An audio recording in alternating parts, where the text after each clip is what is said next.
Space, the final frontier. This is the Observer's Notebook, the official podcast of the Association of Lunar and Planetary Observers. Its mission to explore the solar system, to seek out new observations and data, to boldly go where no podcast has gone before. And now the host of the Observer's Notebook, Tim Robertson.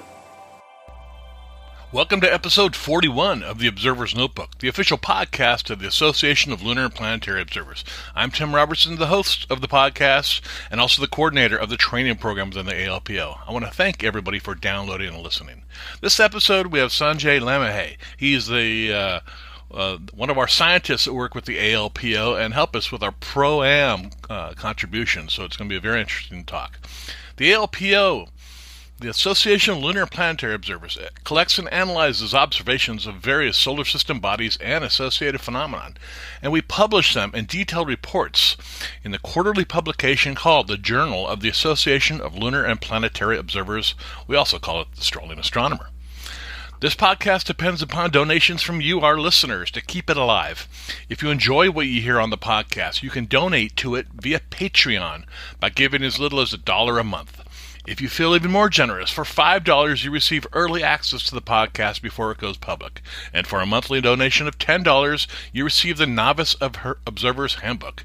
And if you really feel generous, you can help us out by giving us $35 a month, where you will receive producer credits and also a one-year membership to the ALPO. You can help us out by going to www.patreon, that's patreon.com/observersnotebook.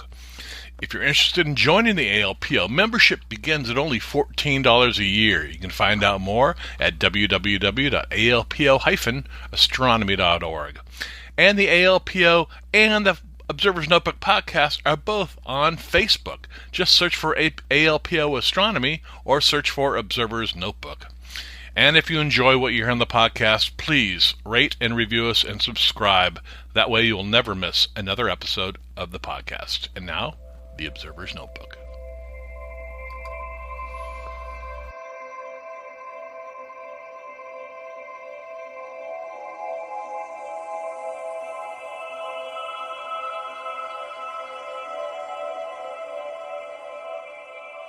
All right, I'd like to welcome everybody back to the Observer's Notebook podcast. Our special guest today is Sanjay Limaye. He's a board member of the ALPO, an assistant coordinator and scientific advisor for the ALPO Jupiter Section. Welcome to the podcast, Sanjay. Thank you, Tim. It's a pleasure to talk to you, and I apologize that I missed the last couple of board meetings. The schedule just hasn't worked out for me. Not a problem. And lately I've also fallen off from Jupiter. I've been focusing pretty much on Venus myself because of the ongoing missions from Europe, ESA's Venus Express, and currently I'm working with JAXA's Akatsuki mission to Venus and trying to work on future missions to Venus. So pretty much it's Venus all the time for me. Yeah, Venus is better well placed than Jupiter right now, too. Well, there's one big advantage. We can get to Venus much quicker than we can get to Jupiter. This is very true. So how did you get involved with the ALPO? Oh, that's a long story. We have time. Okay. I came to, let me just backtrack and say that the professional amateur collaboration, I don't know exactly when it began from the beginning, because pretty much when astronomy with telescopes began, you could call almost everyone an amateur astronomer. Right. So it certainly goes a long ways back. But then I think in 50s, when there was a growing interest in exploring the planets using spacecraft, the interest grew, and there was an international planetary patrol, as some of you might recall. At that time, most of the telescopes were still using plates or film, using standard astronomical filters. And so it was probably a professional collaboration more than amateurs at that point in the 50s. But they collected a lot of data which still exists at McDonald Observatory, I think, in some form. They have Bill Cochran, I think, and Anita Cochran were custodians of that for some years. We tried to get that data set digitized somehow, but effort didn't go very far. But then fast forward to the post-Voyager dates, and Shoemaker Levy comet came along. And of course it was discovered, it became known because of the collaboration between David Levy and the Shoemakers, Carolyn and Jean. But it was a graduate student in Uppsala who should deserve some credit for having captured the first images of that comet. He was observing from the Swedish solar telescope in the Canary Islands on La Palma. Unfortunately, he had consumed some food from the cafeteria, and he had a terrible case of food poisoning. Really? So he couldn't process the data until about 2 or 3 days later, and by that time the Shoemakers and David Levy had, of course, discovered it and sent notice to the Brian Marston, I think. And so Mats Lindgren was the student who missed out on the discovery just because he felt sick. Oh my goodness! So you got to be careful what you eat if you're going to discover something, huh? Well, yeah, I mean, it's not very high. I think it's only like 2,500 meters. I've been there actually subsequently, and we ended up collaborating. He was doing his PhD thesis in Uppsala. I saw his pictures of the comet, and I said, "My God, where did he get those beautiful pictures? They were the sharpest images I've seen." Really? Once they became available, they were on the web, so I wrote to the first name, which was his thesis advisor's name. And for the life of me, right now, I have a mental block. I can't remember it. I waited for a day, didn't get any response. So I wrote to the second name, which was Mats Lundgren. Within 10 minutes, I got a response. Oh, my. And then I said, "Hey, I'm curious, where did you get this?" And he said, "Oh, I pinned them from the solar telescope. It's a very rapid imaging. We're shuttering at like 20-30 frames a second. I don't remember. And he was taking the sharpest pictures." I said, "I'd like to know more about it." So before I get the next response, he took time to look me up on the web. Mm-hmm. And then he said, "Oh, it looks like you have some software." Your resume is fairly extensive, yeah. So he said, anyway, the next story is that he ended up bringing his data to Madison. Oh. And he literally came with a small suit, smaller than a 20-inch carry-on. Really? He showed up. I picked him up at the airport. I put him up at the Union South. We have some guest rooms there. And the next day he came in bright and early, and he started working. And for the next 5 or 6 days, he worked like 12, 15, 16 hours a day. And we had an AI external. We figured out how to import his images into my software system, and we were able to navigate them and track them. And it took about maybe 1 or 2 days to do that. And we said, okay, at night, we can just let it run. And he had like a few thousand images. He was taking, literally in the time available. He had, I don't remember how many, but several 2,000-3,000 images. So we had a lot to process. I said, well, let's just start a batch process, and in the morning see what's happened. Well, in the morning we came in, and the whole process had stopped after about 10 minutes. Couldn't figure out why. We started again during the day, and the same thing happened. And it turned out that the operating system had a timeout function. If you didn't touch the keyboard within 10 minutes, the keyboard went to sleep. And the whole thing went down. Well, that took a while to resolve. But once we got it, we got some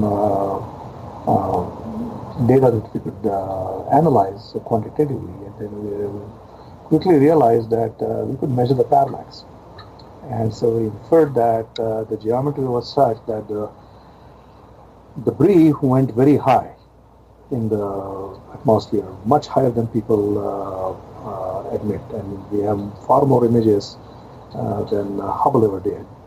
And because the navigation is not easy for these ground-based images, including Hubble, it took a while, but we think that we could, because we could track some of the plumes for at least 3 rotations of Jupiter, at least some of the early ones.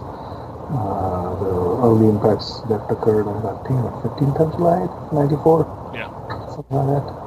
15th or 12th. I think it's 15th. 15th to 22nd. They occurred over like a week period, I think.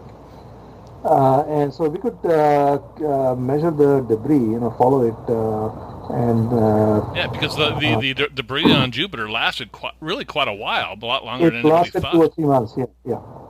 And I think these were blue filter images, I recall. I don't remember the wavelength at this point. But in any case, we were able to follow them for more than 2 or 3 rotations, and so we could see them from limb to limb. And so we could measure the parallax because we knew what the longitude was at the central meridian, and if it was higher, then the apparent longitude would be different on the terminator on the right or on the limb. And so I said, gee, by that difference, we could tell that the altitude had to have been noticeably high. And so he got a lot of good data, and he did his thesis and published it. And then unfortunately, I didn't have any funding, so we couldn't pursue anything more beyond that. I wanted to collect data from the other observatories to fill in the holes when La Palma couldn't observe. And that's when I think this was July, and I suspect in September, October, there was a meeting of the Madison Astronomical Society here locally. Actually, it was at the Monona Terrace. And Don Parker was coming. Oh. And there was a gentleman here with the society. There was Bob Weir, and I have another senior moment here. His name I can't recall right away. But I have been working with the local amateur astronomers for various things, not just Jupiter, but even Venus observations. So he said, hey, he told Don that you must meet this, because earlier I had been, I guess, sort of become famous for measuring the winds on Jupiter, following clouds from the Voyager data, and published the highest resolution latitudinal profile in about almost 10 years earlier. And I had heard of Don's name, but I had never actually met him in person. I bet that was fun. Oh, it was fun. So Don actually came along. I showed him all the stuff I had. We got along just fine. He invited me to visit him in Florida, and we, how should I put it? It was the beginning of a wonderful friendship. Good. I'm glad. Well, Don was a great guy. Yeah. So, at least in my memory, that's when the professional amateur collaboration began. Of course, Don was, very capable. And that's when you got involved with the ALPO as well? That's when I think the following year there was a, in Florida at one of the keys, Marathon Key, there was a, I don't know what was it called, not Astrocon, but what was that meeting, 95, February, March, sometime like that. Not familiar. So I went down there and talked about Shumika Levy, and then that's when I met Kelly Beatty, and because of Don, and Don knew everybody, right? Yeah, he did. So, I mean, of course, I've been reading Kelly's byline, but that's where I really got to meet Kelly and the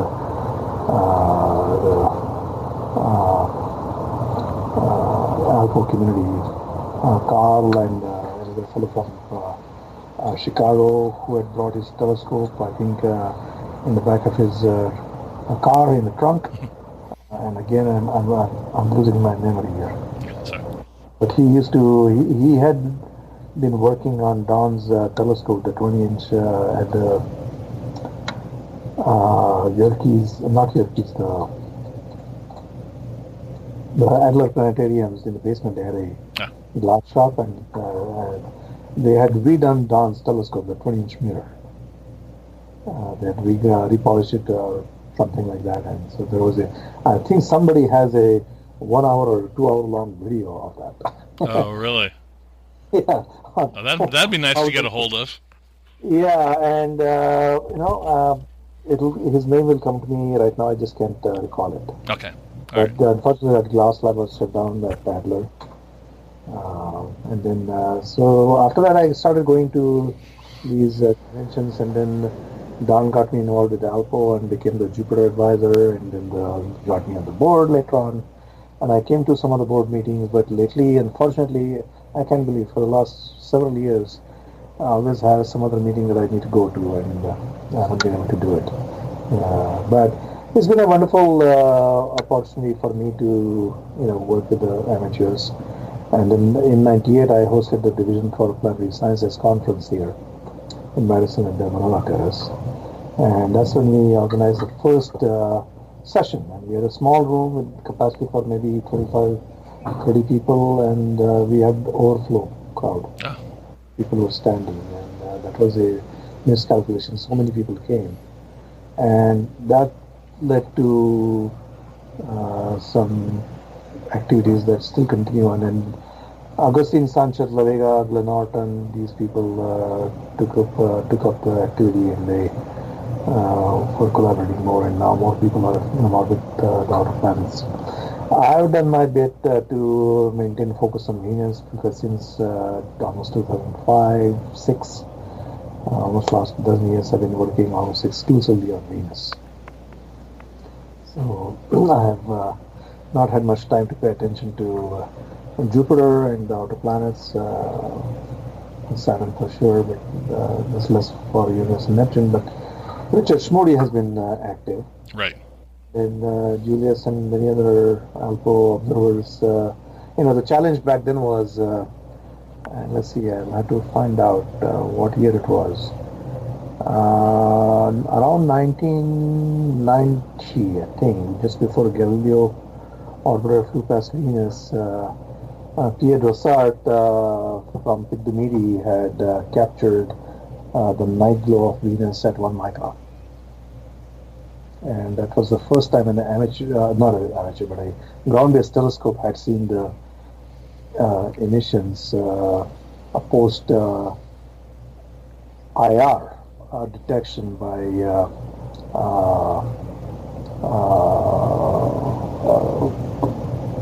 David Allen and Crawford. They were trying to calibrate their IR instrument, so they turned to Venus because they knew it was a hot object, and they suddenly saw detail when they were expecting it, and so that was a surprise. So after that, nobody had tried to do it with a CCD, and Pierre Drossart did it from Pygmalion, and then other people, there was an observer from France who did it with a 20-inch telescope, and then smaller and smaller, and now even Frank Melillo from New York has done it with a even smaller telescope, I think. So I wrote up a column in like a challenge in Sky and Telescope some years back, try imaging the night glow of Venus. So now many people have done it. And then for Akatsuki and Venus Express, we tried to have an organized collection of amateur images of Venus at UV wavelengths. And Venus is difficult to image at UV for many other people because of the filters. But now many people are getting decent contrast even at green and orange wavelengths. And so we're continuing that effort with Akatsuki. There's a website that I think I had sent to Julius, and I hope people continue to send data because Akatsuki is now in an 11-day orbit and it cannot observe Venus continuously. And occasionally things show up in the data that are interesting. I mean, a few years ago, there was this bright spot, and that got written up. There were stories on the web. People wondered if it was a volcanic eruption. We went and searched the Venus Express data, and sure enough, there was a bright cloud. But it turned out it wasn't a volcano, because even brighter clouds have been seen and in the Venus Express UV images. And typically what happens is that the process images take a few days or sometimes even a week or two before they're available. So there's a time lag. Amateurs see it first and they report it, and then we go look for something. So in that sense, the collaboration works well because you can't always be on top of the pipeline 24 hours a day. So if amateurs see something, then we know what to go look for.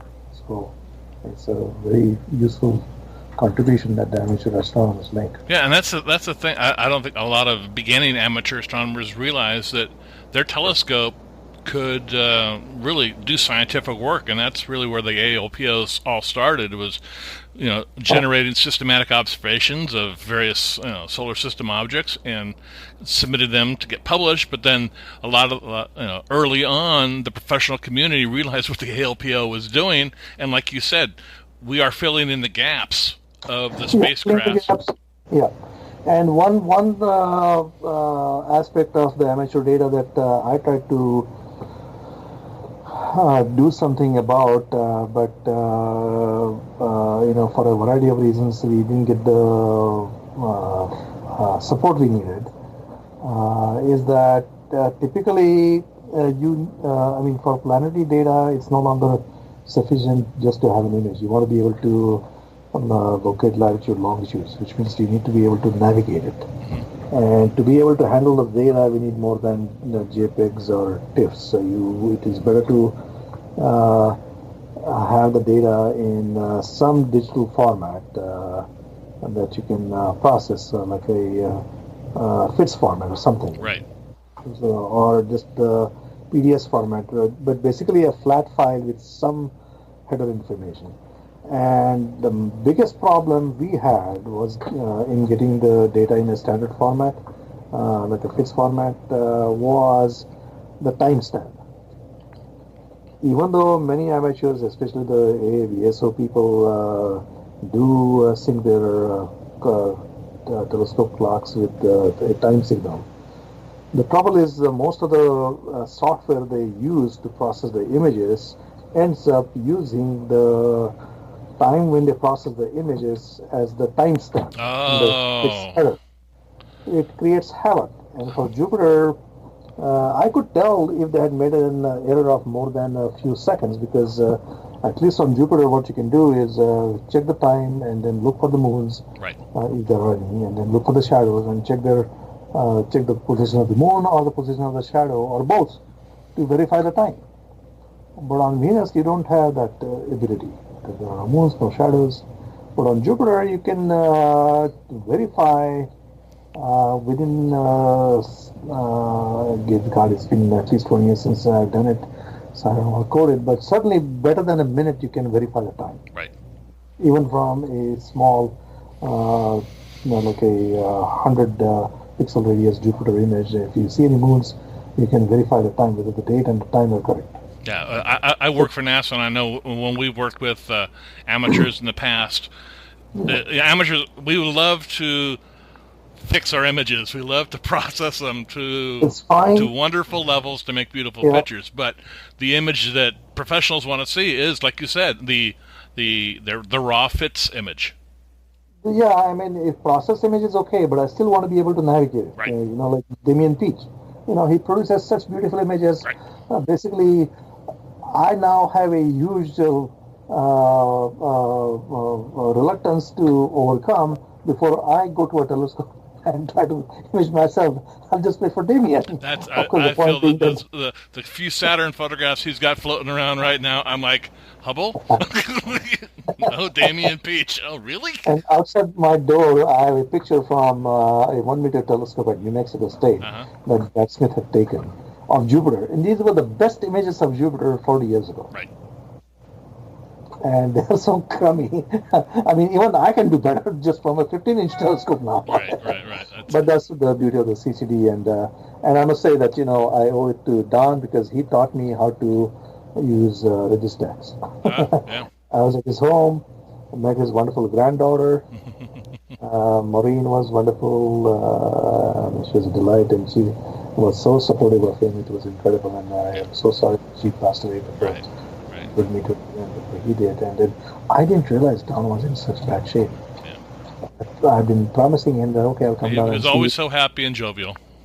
Oh God, he masked his illness so much that I really didn't realize it. It was a shock when I learned. Same. Well, I think a lot of us feel that way. What are some of the areas that when you think of professional and amateur astronomy collaboration, where do they work best? I think certainly in the variable stars, it has worked well. Probably, I think, but I'm not involved in that much community with that community as much.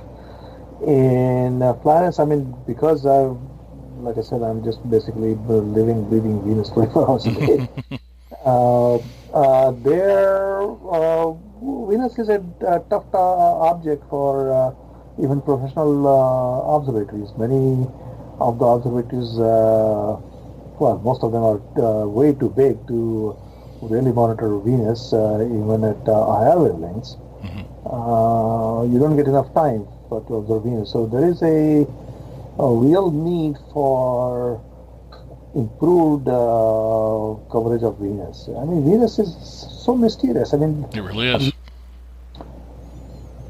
It is now being held up. Steve Kane from San Francisco State gave a talk at a workshop in Cleveland at NASA Glenn, and he started out by making an apology.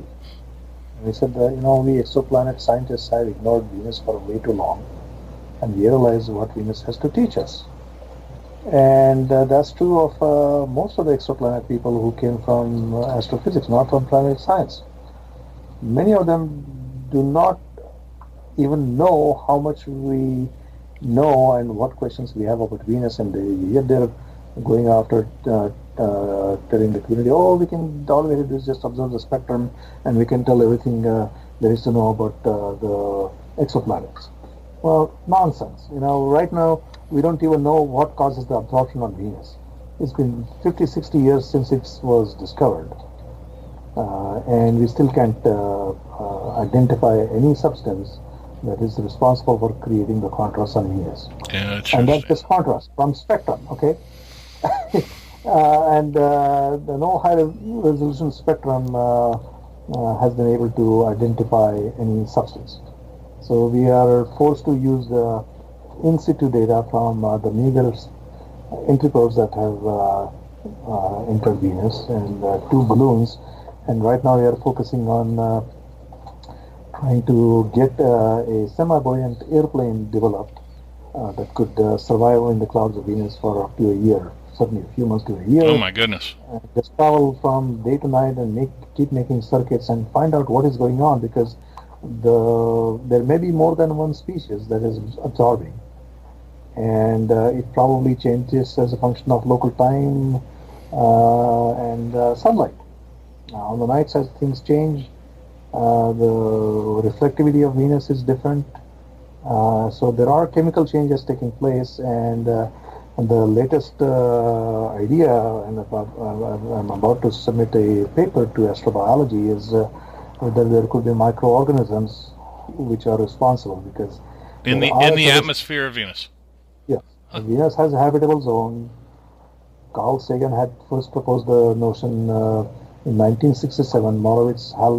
Harold Morowitz and Sagan have a paper in Nature in 1967. Of course, at that time we didn't know much about Venus, and their original concept was a little bit misplaced. But nevertheless, the habitable zone exists in the clouds of Venus. We know that, And this was post-Mariner too, so they knew the surface was hot, but they postulated that there was about a cloud. But then in 1999, Charles Coquelle looked into the possibility of life, and he came up with the conclusion that yes, life indeed was feasible. Then Schulz McCook and David Greenspoon talked about it a few years later, and then basically the interest died. Until a few years ago, I was at ESTEC, ESA's technical center in Noordwijk. I was doing a teacher's workshop. I gave a talk on, we have a cloud tracking activity that we developed as an education and outreach activity for schools. And we hope even amateurs can use it. We are trying to get it online as quickly as we can. There's no funding for it, of course. But anyway, at that workshop, I talked about, I was training teachers on how to use this applet that we have developed. And I gave an introductory talk about Venus. And here are the clouds, this is what we see, here are how they move, and we are tracking them, but we don't know what those contrast features are. And for all I know, they could be bacteria. That's all just a throwaway comment I had. After my talk, one gentleman came up to me and he said, for my thesis, I was measuring the spectrum of a bacteria, and it has an absorption spectrum in UV. I said, oh, really? And, I got busy, but he emailed me the paper. I looked at the spectrum, the absorption spectrum of Thiobacillus, and I said, oh my God, this matches Venus a little too close. Oh my goodness. What's going on? So that idea has been building up, and then last year I was on a astrobiology field trip. A student had been coming to Venus exploration working group meetings, and he said, sir, please come. Please come to India. That's why he always calls me sir. I said, I'm not an astrobiologist, but I want to come and have an astrobiology field trip. He said, no, please come. You'll enjoy it. I said, okay, fine. I'll go, and I'll just treat it as a vacation. I've never been to northern India to 18,000 feet. I had to make sure that I could survive a pressure of 540 millibars. Oh, wow. At that altitude, 5,100 meters, highest altitude. And we went to a various few sites. I did some research and found out that there were these hot springs, thermal springs, and I thought they could be acidic. I said, maybe they're acidic, and maybe it'll tell me something about Venus. Let's go find out if they have life. Well, we went to those thermal springs, and all of them turned out to be almost neutral. Not acidic. I said, okay, there goes that idea. And on the very last day, second to last day, we were at a lake, high altitude lake at about 5,000 some meters. It was late afternoon, well, not late, early afternoon, like 1 o'clock, 2 o'clock. Sunny day, warm, dry, and we were on the shore of a lake, and there were these white deposits. Didn't know what they were at that time. A wind gust came, and suddenly salt dust got picked up and got carried up, and bingo. And the question came, could this have occurred on Venus when Venus was drying up? And so that led to the idea, and we are trying to publish it.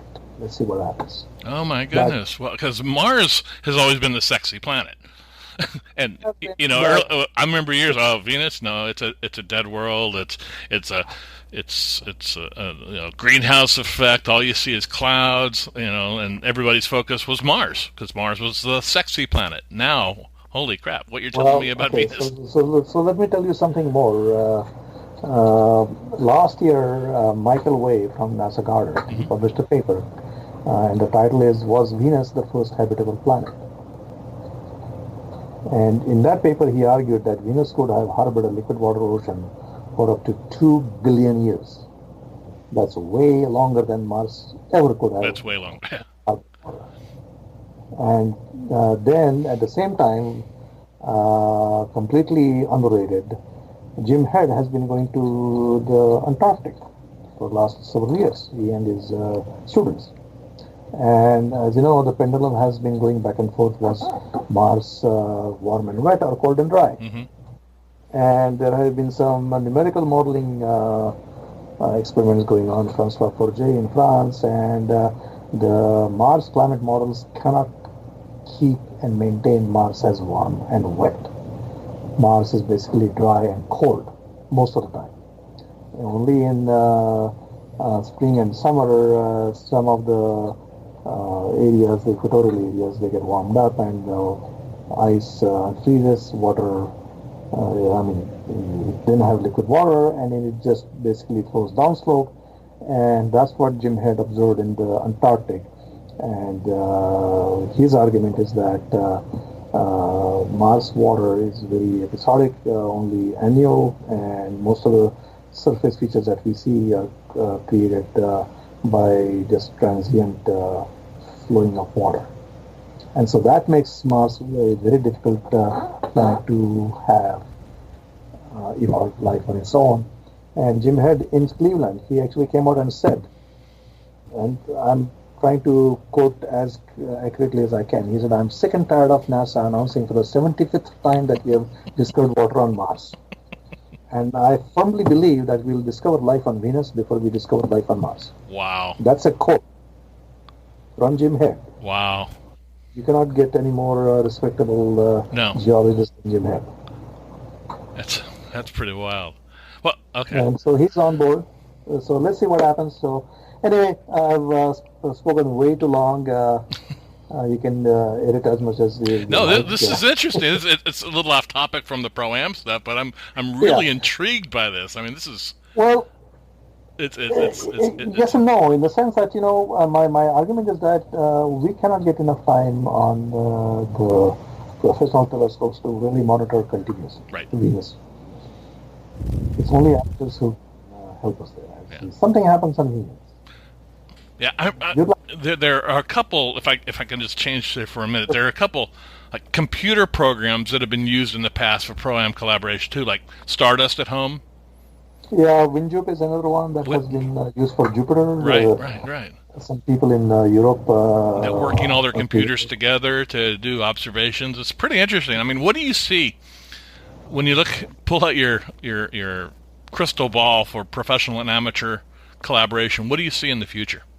We actually tried. I don't recall if we submitted a proposal to NASA or not, but I think we tried to submit it, or at least write a proposal to collect the amateur data and put it in a standard format, and perhaps even enter it into the planetary data system. But that's a very serious step in that you really have to go through a peer review for the data. Mm-hmm. But at the very least, I think standardizing the format in which the data can be submitted. And the people working with the Akatsuki mission, Javier Peralta, who worked with Agustin Sanchez La Vega in Spain, they came up with a very decent scheme. So I think something like that would be needed. Beyond that, I think some years ago there was a concept of using remote telescopes. The Fox telescope and some of the other ones. Yerkes did that with Hands-on Universe project. I tried to work with Carl Pinnepecker and try to get some funding to create a sidecar for that program for planets, because the emphasis for the Hands-on Universe is mostly, supernovae and things like that, not for planets. And the software needs to be a little bit different. But the idea of remote telescopes, I think that still is a viable idea, because you can then connect with the schools across time zones from different parts of the world. And introducing astronomy in schools is a serious challenge. In Madison, just 2 days ago, somebody contacted me because there's a telescope that school district had built. Nobody's using it. It's just collecting dust. It's in the middle of a forest. How do we get to use it? Well, it's a half an hour, 45-minute drive to go out there, which means middle school, high school students have to take sufficient time out of their after-school hours. A teacher has to go with them because they're underage, and it becomes a field trip. Right. Whereas if you had the ability to connect to a scope 8-10 hours away in a different time zone, and you could exchange time. Then you could do astronomy in the school hour. So that, I think that idea never really came to fruition, but it's worth pursuing. At least that's what I see. I mean, it's becoming easier with the developments with the web. I mean, back in 20 years ago, the tools were just getting developed. And the idea of an amateur telescope hanging off the space station, that was discussed in ALPO at some point. Oh, I remember that. That was years ago, yeah. That never went anywhere. No, that's a lot of money. It's a lot of money, but now there are other players, right? If you just want to throw a telescope, I mean, there's SpaceX and God knows many other companies. So that's true. We should contact Elon Musk and say we should do this. Yeah, and especially when they take the cargo up to the ISS, can you throw something off? A small telescope. Interesting idea. Well, Sanjay, I got to tell you, this has been enlightening and interesting, and I really enjoyed chatting with you. All right, it's been fun for me, and I'm really sorry I haven't been able to be as connected with ALPO recently as I would like to be. But we'll get there. I think Venus, I'm looking forward to making some progress with both the amateur data and with the missions. Great. Now, how can everybody get a hold of you? They would like to chat with you about life on Venus or other things. Email is best because I travel a fair amount, which is why I have not been able to make to most of the meetings. So email is best, and you have my email, sanjay@sscc.edu. Actually, let me give you an easier one. sslimaye@wisc.edu. That's wisc.edu. All right, and I will add that. I will add that to the show notes along with a little introduction to yourself and a chat about this conversation. I really appreciate it again, Sanjay, for coming on. Oh, my pleasure. And I'm sorry it took a while for us to connect. And send me the URL wherever it is posted, and then we can make a link to our outreach page, which is at venus.wisc.edu. We will do that.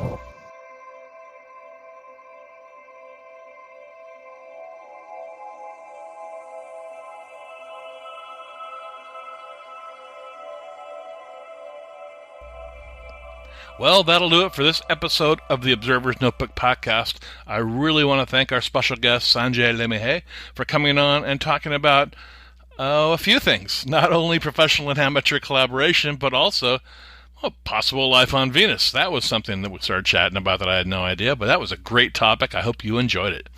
We upload a new episode of the Observer's Notebook every few weeks. You can subscribe to us on iTunes. If you do, please rate and review us. I really appreciate it. That's how we bring more listeners to the podcast. You can hear us on Soundcloud. The link is in the show notes, and we're also available on Stitcher and Google Play. Just about anywhere you can find a podcast, that's where we are.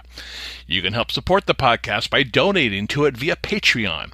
You can give as little as $1 a month. For $5 a month, you get early access to the podcast. For $10 a month, you receive the Observer's Notebook Handbook, the Novice Observer's Handbook, the official handbook of the ALPO training program that I wrote.